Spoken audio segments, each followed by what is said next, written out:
It's time to talk sports. It's Hacksaw's Headlines, a panorama of the world of sports, stories, comments, and opinions. Touchdown, San Diego! Now, here's iconic sports talk show host Lee Hacksaw Hamilton and co-host John Riley.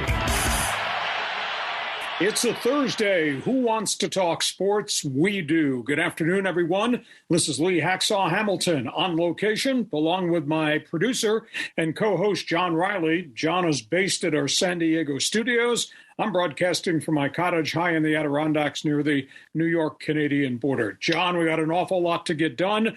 I hope from a technical standpoint we can make this work for all of our viewers up and down the West Coast and Southern California. Where do you want to start? Because we got a lot to talk about. There's so much going on, and right now, back here in San Diego, we are fired up for the Padres. We're going into the playoffs. This is the first time we've been in the playoffs in 2020 was great, but it's been since 2006, right? Since we were in the playoffs legit. So we're all looking forward to the games in New York. I give the Padres a lot of credit. They grinded through a lot of adversity, starting with the Fernando Tatis situation, John, and then you add into that a wide variety of injuries, a beleaguered pitching staff. But right now they seem to be hitting on all cylinders as they open the series with the New York Mets. Now, piece of history, John. The Padres are 3-14 in postseason baseball dating back to 2006. That's not much of a track record.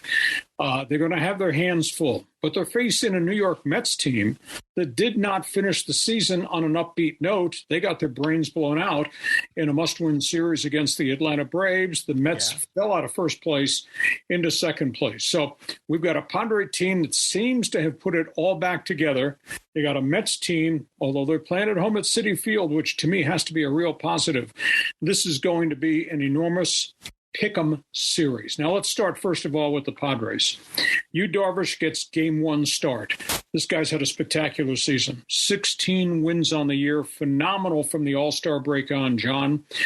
His postseason career record, though, in the playoffs is only 2-5.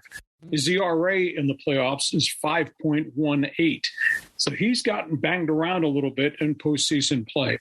But here's a really interesting statistic. I went back and researched this. The guys that are going to start in the 3 playoff games for the Padres in New York all have better records on the road this year than they do at Petco Park. Go figure that one out. Yu Darvish, 9-3 on the road, 3.50 ERA away from home. Pretty impressive. Blake Snell, who's been erratic, he's up, he's down, he's a bit of an enigma, but he's finished really upbeat. Blake Snell on the road, 4-2 this season, nice, with a 3.06 earned run average. You're going to have to trust him at Citi Field. And then Joe Musgrove, who started like a house of fire, cooled off, didn't get any run support at all. Joe Musgrove is 7-3 on the road this season with a 3.06 ERA away from Petco Park. So if I'm giving a ball to guys, these are 3 proven guys on the road that I think are going to have some success. Now, Musgrove, there's a weird statistic. As good as Joe has been, as competitive as he's been, John, Joe Musgrove has won only 2 of his last 20 starts, dating back to just before the All-Star game he's pitched, in a lot of bad luck. It looks like the bullpen starts. He's been really good. The offense didn't score until late, when he was done. So he seems like he's got the mojo back. I will say this. The bullpen looks as if it's come back together. Josh Hader has had more really dominant outings than an odd bad outing in the last 3 to 4 weeks. The setup guys, for the first time in a while, all look like they're completely healthy, whether that's Nick Martinez, whether that's Robert Suarez, whether it's the guys that counted on to give them the 6th and 7th innings to get them to the 9th. It's tough, though, to have grinded through 162 games, get on a plane, have one off day, and then have to go face the New York Mets. Now, those are positive numbers. We talked about the pitchers. My biggest concern, and I'll let you respond after I get done throwing these numbers at you, the batting order. Manny Machado, I think, has had an MVP-type season. However, Manny, in the last couple of weeks of this grind, hitting only .234. Juan Soto hitting .198. period, exclamation point, just not the same player that he was in Washington. Josh Bell's been in and out of the lineup. Josh Bell in the heat of this pennant race to get him to the wild card spot, hitting only 162. And Trent Grisham is MIA. At one point this past weekend, he was hitting 080. Will Myers is hitting better. Kim, I think, has been pretty selective and I think successful.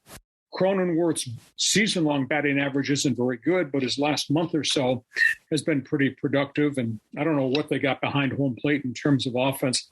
I'm really concerned. How are they going to score runs? Because in all honesty, John, have not scored a lot of runs. So your comments on the bats. Well, first of all, the team overall plays better on the road, right? It's not just the pitching, but the hitting as well. I think the Padres have a winning record against the Mets. My son was actually in New York over the summer with his buddies, and they went and saw the game, one of the 3 games at Citi Field, and the Padres looked great. So can we bring back the magic? You remember that moment, like, I don't know, it's like 7 years ago when Justin Upton hit the home run in the rain, and it was like a magical time when the Padres won it all, at least in that one game. Maybe we can kind of recapture that. And I think this series is winnable for the Padres. Even though they're on the road, they have a tough assignment. I mean, Soto hits really well off of DeGrom. The Padres beat Scherzer earlier this year. I mean, this is going to be a great competitive series. I think the intangible thing, if a starter gets in trouble, I think the Padres, because of the extra starters they have, can go to the bullpen and hope that Sean Manaea will give them a good outing, filling innings if somebody struggles right out of the gate. Manaea's had back-to-back pretty good starts after they took him out of the rotation and gave him extra rest. There is a bit of an issue with Mike Clevenger. He's now on the injured list. They don't know whether or not he's got COVID. He did not join the team on the trip to New York. He's passed one COVID test. He must pass a second. But he could be a wild card in this whole thing in terms of long relief. So I think it's right there for the Padres. But look who they're facing. All right, let's talk about the Mets. Okay. This Mets team is loaded. Yes, Scherzer has had some ups and downs physically, but come postseason, we know track record Max Scherzer. Jacob deGrom has pitched really well since coming off nearly a year's layoff for all the arm problems. Very dangerous guy. Lost in the conversation is the Mets pitcher they got from the Oakland Athletics, Chris Bassett. I think he's got 15 wins on the season. Wow. And then waiting in the wings is Carlos Carrasco, veteran guy, ex-Cleveland Indian guy. Brings some real credentials there. And I haven't mentioned Taijuan Walker, former Seattle Mariner, who's just a really feisty competitor. And, of course, they've got Diaz out of the bullpen, which is superb. Now, in terms of the batting order for the Mets, Jeff McNeil just won the National League batting championship. Hit 326, kind of an anonymous 326, John, but he hit very well. They got Peter Alonso, 40 home runs, 270 batting average. The unsung hero in their batting order, and a dangerous guy, is their second baseman who came from Cleveland. And I think that Francisco Lindor, he can hit home runs. He does hit for average. He does put the ball in play. So I think the Mets are a pretty good lineup. Starling Marte's been hurt. I don't know whether he's going to be ready to play in the Friday night game. But that guy hit 297, and he makes things happen at the top of the batting order. So to me, it's a really intriguing New York Mets team. I think a very good New York Mets team. And I think it's a flip the coin in the air series. I don't know who's going to win this one. I am really concerned about the Padres' lack of runs. But the Mets have to be a little bit concerned about maybe their starting pitching with starters 1 and 2. It's a best-of-3 series. The guy that wins game 1 puts himself into the driver's seat. John, I'm flipping the coin. Who do you think is going to win? Well, I got to root for the Padres, right? And I think they have a legit shot. I mean, it's my heart and my head saying both. And then even DeGrom. I mean, how long has he been off the injured list? I mean, he still isn't 100% dependable DeGrom, is he? He's not vintage DeGrom, but DeGrom has had some really good outings. So it will be fun. They play Friday, Saturday, and Sunday if there is a third game. Okay, let's go from the Padres. You want to talk about the other team that we paid a lot of attention to in the National League West. Yeah, well, I mean, here we go. I mean, the Dodgers are the number one seed. It's what everyone expected. Now they're going to start. Well, they get to bye the first round, and they're going to get the winner, right, of the Mets and Padres. I think the Padres have a better opportunity to beat the Mets than they are to overcome the Dodgers in the second round. But, you know, weird things have happened for Dave Roberts' team in the playoffs. Is it going to happen again? Dodgers, 111 wins. Not since 1906 has a National League team won that many games. That was the Chicago Cubs, who won 112. The Dodgers won 111. And you and I have talked on our podcast in the past, John. This is a Dodger team that had 5 of their 7 starting pitchers extended stays on the DL, and a Dodger team that was missing a number of relief pitchers and doesn't have everybody back and doesn't have a trustworthy closer right now, just because of what has happened in their bullpen. Now, they still won 111. You can't take that away because that batting order just wears you out. It beats your brains out. I think there's some issues here with what happens once they get beyond Julio Urias and Clayton Kershaw. If they have to go to the pen early, who's the first guy? Is it the guy that's supposed to be the third starter, Tyler Anderson? Is it Tony Gonsolin, who's had one outing after coming off the injured list for an extended period with a forearm problem? They don't have Blake Trinan in the bullpen. How much can they use Dustin May, who missed a chunk of the season, obviously rehabbing the forearm surgery, then went back on the injured list with back problems. Now he is back throwing. So the Dodgers have some iffy situations if they're starting pitching does not give them quality outings right out of the gate. But here's the issue. Dodgers get 5 days off between now and next Tuesday, John, and that 5 days makes a world of difference, especially to these pitchers who I think have got some ailments. I don't think they care who they play.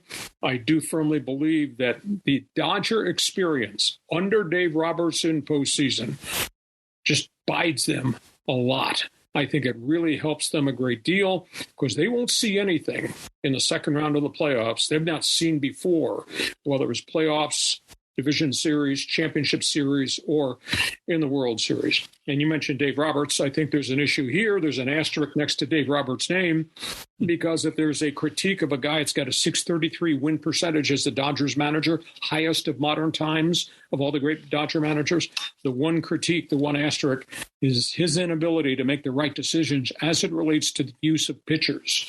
You know, whether that's Scherzer, whether that was Kershaw, whether that was Urias coming out of the bullpen. So there's a little bit of history here that I think is kind of trailing this 111-win team into postseason play. You're calling the Dodgers with this 5 days off. Well, yeah, you got to like the 5 days off.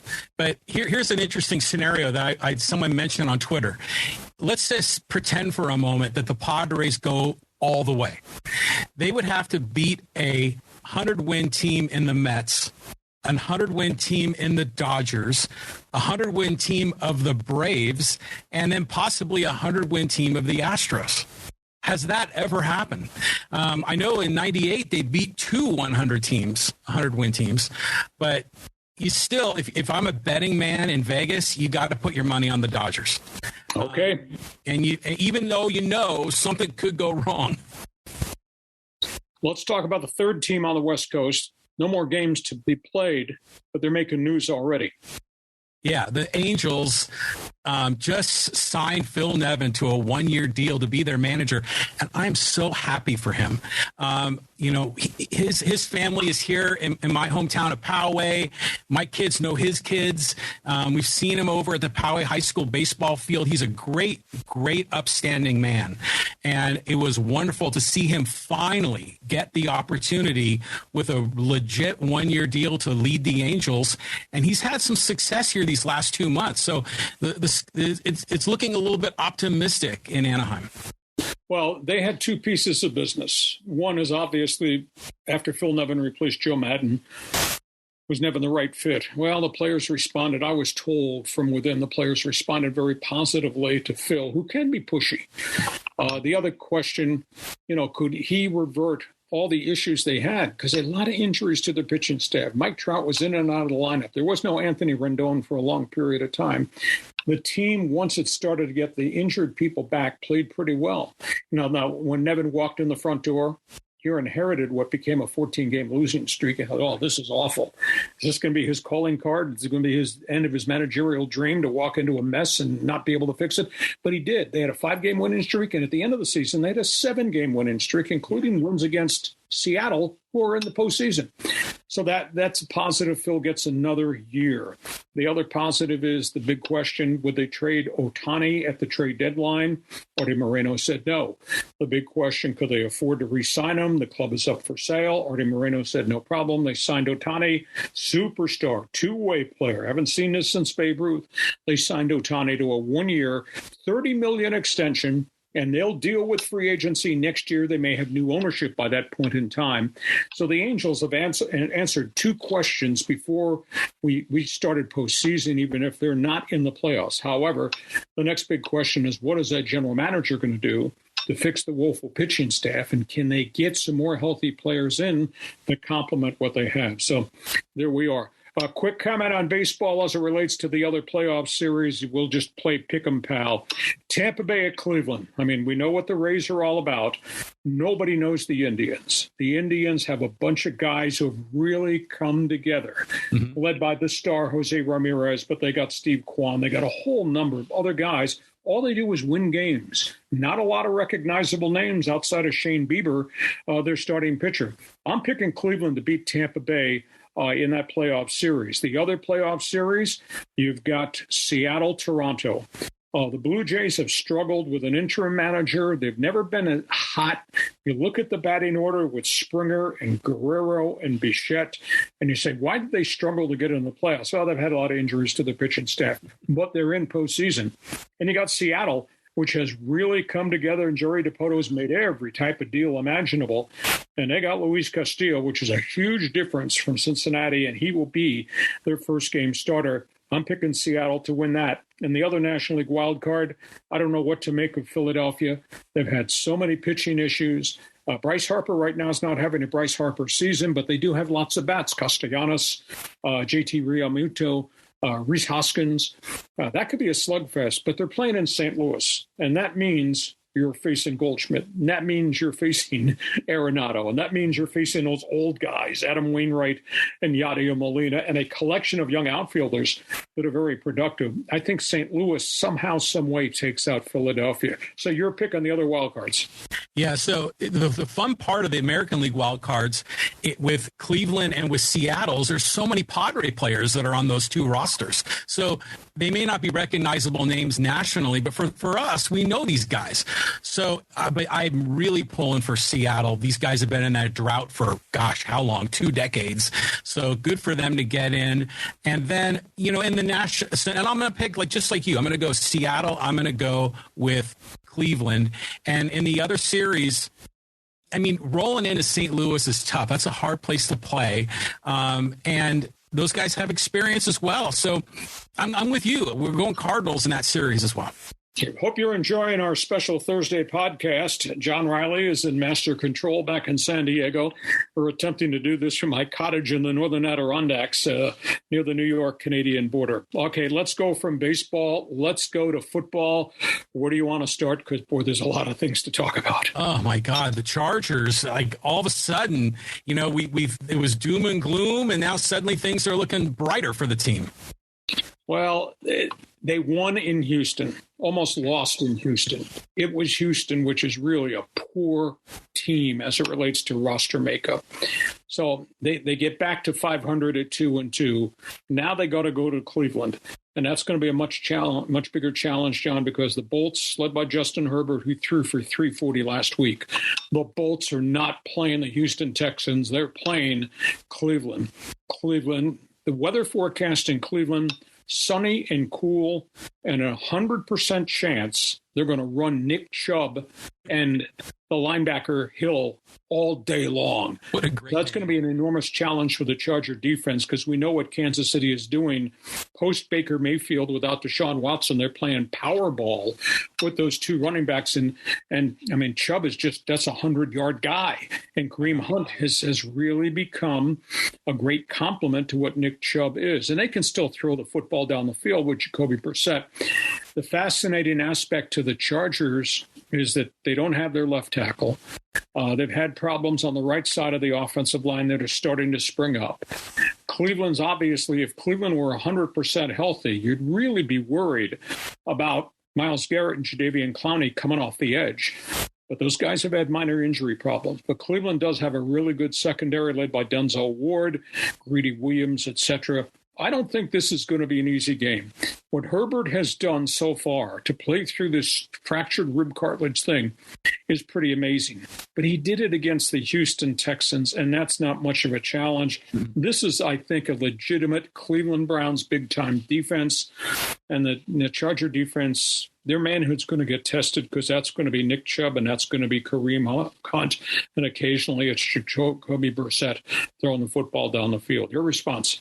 Yeah, I get it because we knew they were rickety kind of going into Houston. And then, I turn on the TV and it's like, wow, they were up big. But yeah, you're right. I mean, it's kind of a weak team. They're near the bottom of the NFL. But going into Cleveland is tough, even, in the new stadium environment, the dog pound is there. And going on the road 2 consecutive weeks, it's going to be tough for the Chargers. Let's see if they are starting to heal or if they're going to get exposed. Herbert's thrown for 1,250 yards this season. Think about that with not great protection and with an injury. That's pretty impressive. Now, do they get heal? No. Keenan Allen retweaked his hamstring again. He is out. That's a big setback. Now, there's another thing. It's not been talked about. Dustin Hopkins injured a quad in the game in Houston, and he is their rock-solid, trustworthy field goal kicker. If he can't play, they just brought in a street free agent on Thursday that might have to try to kick field goals in the dog pound. So will not be easy for the Bolts. The other team in Southern California, you want to talk about the defending Super Bowl champions who don't look like Super Bowl champions right now. Yeah, they were up in Santa Clara. I mean, first, before the game got started, they had the crazy guy running on the field with the pink smoke, and he gets tackled by the 2 Ram players. But then the game rolls on, and wow, I mean, the 49ers looked really good, or did the Rams look really bad? But the end result of that is not what I expected. Street fight. San Francisco punched them in the mouth, and the Rams could not respond. The Rams are 2-2, John. The 2 losses, they got their brains beat in by Buffalo, and then they got mugged by San Francisco. That, to me, is a warning sign. And you and I have chatted about the Rams, not the same football team right now, and that's a big issue. Cooper Kupp had 14 catches last week. Think about that. Cooper Kupp's got 42 receptions in 4 games. He's on a pace for 170 catches. He can't do it by himself. They obviously made a mistake in the money they gave Allen Robinson, the ex-Chicago Bear. He's lost. They don't target him. And this guy's getting paid big-time money. Tyler Higbee catches what they can throw to him. The bigger issue is offensive front is all chewed up. They don't have their center back. Now they've lost a guard. They've lost a tackle. There is no Andrew Whitworth at left tackle who went into retirement. Can't bloody run the football at all. I mean, they've got issues. And on the defensive side, San Francisco went down the field on them. Buffalo went down the field on them and ran the ball on Aaron Donald. This Rams team, to me, John, is just not the same football team. And Sean McVay's got his hands full right now because, as they get ready to move back into action, I just think this is going to be a huge challenge for them because they got issues. And they're not answering the question, is Matthew Stafford really healthy? Because they're not going down the field deep. And that's, to me, it's a methodical offense, and Stafford's trying hard. He took 7 sacks last week. You can't have your star quarterback take that kind of pounding. So I think the defending Super Bowl champions are in a world of hurt. I mean, you talked about this when we did our NFL season preview about Stafford and about his injuries and whether or not he was going to be able to throw the ball downfield. But he still doesn't seem to be fully back to what he once was. Okay, let's talk about the injury story around the league that nobody's going to ignore. This is the dateline is Miami. The whole Tua Tagovailoa concussion situation. You know, he got hammered really badly 2 weeks ago. It looked like he had a concussion hitting his head, back of his head on the field, staggered coming off. They said it was a back injury, back spasms, impacted his legs. He came back and played in the second half and played really well. He took a ferocious hit the following week. He is in concussion protocol, and he is out indefinitely, not just this weekend's game, but he could be out maybe 3 weeks. There's been a huge uproar, John, about the NFL protocol. Was it handled correctly? Was it not handled correctly? Did somebody make a mistake? Is somebody making exceptions because it's the Miami quarterback? Well, I was told via my communications on email that Tua went through concussion protocol with the first injury, and they ruled it was not a concussion, it was a back. The Tua, after that game, even though he came back in the second half, played well, he was examined for concussion symptoms every day leading into the next game. He never showed any concussion symptoms. So he was good to go in the next game, and then he got hurt. Now, they fired the lead consultant. They said that there were mistakes made in the procedure in investigating to his injury. What they've now inserted in place of the fired consultant is that 3 doctors now have access to all the information day by day. Tua continues now that he is in concussion protocol. Those 3 doctors get emails of all the diagnostics, and they evaluate each night whether or not he should be cleared to practice, limited in practice, what his role is in practice going forward. He's obviously not going to play this week. I tend to think that maybe he's out 3 weeks. The scary thing to me, and I can't get the picture out of my mind, and I'm a historian. I don't know if you've ever seen the picture of Frank Gifford, the New York Giants legend, the running back who got knocked unconscious by Philadelphia Eagles tough guy linebacker Chuck Bednarik. And Bednarik stood over a horizontally in a coma. Gifford and pointed at him. Gifford never played again that season. That's a big issue. And I flash back to my days as the voice of the Chargers. Super Bowl quarterback Stan Humphries took 1 hit. Guy ran over him in Cincinnati. Significant concussion. Never played again. So this whole concussion thing really scares me. Was there malpractice? I won't go that far. Was there malfeasance? I don't know that even go that far. Were there mistakes? Well, the NFL seems to think there are. There's been a massive uproar of players around the league, led by Rodney Harrison from NBC TV, the ex-Charger, who says you don't want to deal with CTE. And Jalen Ramsey of the Rams, who said this league must take care of its product. Its product are the quality players. We can't have this going on. So the story's far from over.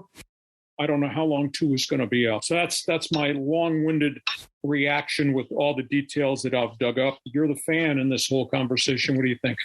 Well, obviously a tragic situation. We're all wishing the best for Tua to recover and get back on his feet and be a healthy human, much less, a healthy athlete. But I think this time seems a little bit different. I mean, the reaction from the fan base, the reaction from the media, calling out the NFL, people were real. Like you say, they were angry. People were on Twitter just lighting it up. I mean, really digging in on this. And you look at the tragedy of someone like Junior Seau with the CTE, and there's a long list of other players that have had such difficulty. The NFL has a problem on its hands. The NFL has to find a way to fix this, to clean this up. And do they need to change rules more? Do they need more protection? They're going to need to really step up. They can't look the other way. And then meanwhile, in college ball, the San Diego State quarterback gets hit, the Oklahoma quarterback gets hit, and these are younger kids and they are victims of this as well. So the sport collectively really needs to take a hard look at itself, because parents down at the youth level are going to be reluctant to have their children play football, and then that begins to erode the sport overall, and then the NFL is going to have a financial problem on its hands. The NFL uses the term abundance of caution. They need to invoke that phrase right now. They need to fix this and get it right to protect the players. Now, you mentioned San Diego State. Let's just do a brief comment. The Aztecs have a quarterback crisis. Unbelievable. They were down to an 18-year-old freshman who had never taken a snap in college football after Braxton Burmeister suffered a concussion last week, and the freshman backup, Kyle Crum, went out with a broken collarbone. Well, they have taken one of their safeties, Jalen Maiden, who transferred here from Mississippi State, as a quarterback, and they have put him back into practice as the backup quarterback. Burmeister has practiced this week. Now, not contact. He still was in concussion protocol as of Thursday as we took the air, but he was allowed to practice, and he's not had any symptoms since then. But they're going to have to be very careful, and I'm sure they will, because those are good medical people there. Yeah. Be very careful. But at the end of the day, even though you got Burmeister back and Maiden, who has played bits and pieces as a backup quarterback, left-handed thrower, even though you got those guys as quarterback, that does not solve the real problem, which is a leaky, young offensive line. And that becomes a really big issue at San Diego State. The eject button was hit. Jeff Hecklinski, longtime assistant to Brady HOKE at Ball State and at Michigan, gone. Jeff Horton replaces him. Horton's a former offensive coordinator, has good credentials, but his whole mantra is run the ball, run the ball, run the ball. Mm-hmm. They can't run the ball very well because of a young offensive line, and they surely can't pass protect very well either because of a young offensive line. So this bears watching. Unique, the ability to get a guy who's a proven commodity in Ryan Lindley to come back home, ex-Aztec record-setting quarterback. He and Kevin O'Connell were phenomenal for a 6 or 7 year run. He had been with the Cleveland Browns as an administrative assistant, learned in the NFL game, went to Mississippi State working under Mike Leach. Guy's got credentials, guy's got intelligence, but at the end of the day, he'll stabilize and give some leadership because he's such a younger coach. But he can't fix the offensive line, and he can't take the workload off the quarterback if they can't run the football. So unbelievable amount of turmoil. Aztecs play Hawaii. They should handle that game easily. But they still got to go to Fresno State, and they still got to play Vegas, which is the surprise team in the league, and they still got to deal with Air Force Academy's power run game. So there's a lot of things out there that Brady HOKE still got down road, but he's got to put this fire out, and they really need to evaluate what they're going to do. An offensive coordinator, I maintain they need to go get a hot young assistant coach who can not only coach the passing game, but can recruit quarterbacks that come in here to be part of the passing game. That's off the top of my head. That's a quick comment on the Aztecs. Your turn. Yeah, I mean, just the way it's spun out of control and the depth chart, they're reaching down deep. I mean, now the walk-ons are probably, in the number 2 or number 3 on the depth chart. So it's kind of crazy how everything can change so quickly. But that's the situation they're in. But they're playing at home, right, this weekend. So let's just hope they can find a way to win and kind of get going to the best of their ability as they get into the conference play. Quick comment, USC is unbeaten. Thank you, that head coach. Thank you, Caleb Williams, that quarterback. They look pretty good. UCLA is unbeaten. That's a real surprise. The fact that they ran roughshod over the University of Washington really stunned me. I don't know how deep into the season that Chip Kelly is going to go with their ability, but right now, those two teams are doing pretty well. One other topic on the table, John. Let's leave football. Let's quickly go to a scandal of unbelievable proportions. You and I have talked soccer, English Premier League, MLS, the teams in San Diego. This investigative report about sexual harassment in the NWSL, the National Women's Soccer League, is deplorable. 5 organizations are being criticized for allowing a culture to go on in which coaches berated all the female players in the NWSL, a groping incident, intimidation, sexual harassment. 3 coaches have already been removed. The president and general manager of the Portland franchise have just been forced to resign. I'm not going to say that the National Women's League is about to topple, but they need a house cleaning at the top from commissioner on down, because this is a horrific story as it relates to what went on unchecked. And I know the women on the U.S. national women's team who are playing England, getting ready for the World Cup, the women on the U.S. national team have been enormously critical of soccer's leadership for allowing this to go on for such a long period of time. This is nasty, it's dirty, it's ugly, but it is taking a step in the right direction. Now they must follow up by making the personnel moves to get the right leadership there to clean up this mess that was allowed to go on unchecked for decades. Yeah, it's incredible how this problem of, sexual harassment is in almost every league. We're seeing it in the NBA. We've talked about that in the NFL. I mean, it's everywhere, and it's sad. It's tragic because there are victims that are involved here. And you would think that why aren't these athletes learning this? I mean, why are they not getting, staying in their lane and getting on the straight and narrow? It makes you kind of wonder, does this have to do with athletes? For most of their career, they've been sort of these untouchable, athletes that everyone looks up to that can do no wrong. Does that get into their psyche so that they think they can get away with this, this garbage? Well, the big issue is the harassment, and everything else has come from general managers and coaches. It's not player to player. The most outspoken one is Megan Rapinoe, the superstar from Team USA. She's the one that led the lawsuit and the drive to get women players paid on an absolute equal basis with the men's national team, a massive lawsuit that she helped forge that got women now equal pay to what the U.S. World Cup team is getting. And she has been very vocal that this abuse of female players in the NWSL has to be dealt with, and dealt with at the top, starting with maybe the firing of the commissioner, who did not seem to think she had the power to stop it, and then the governance and the board of directors, et cetera. So we've not heard the end of this, but this report was sleazy. It does indeed take a step forward. Mm-hmm.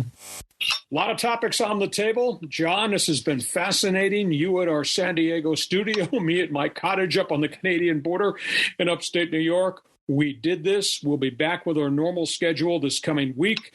And we remind you, if you enjoy our podcast, the text, tweet, email all your friends, because we are live on Facebook. We're obviously live on YouTube. We do put it up also on Twitter, as well as all the audio platforms too. John, good job. We'll look forward to chatting with you next week. Thanks again for being with us, and enjoy the playoffs. Here come the Padres and postseason play going to the World Series. That's right, Lee. Looking forward to it. My pleasure. Thank you, John. Join us again for Hacksaw's Headlines on YouTube, Facebook, and Twitter. And find the audio version on your favorite podcast apps. Touchdown, San Diego! For more content, go to LeeHacksawHamilton.com.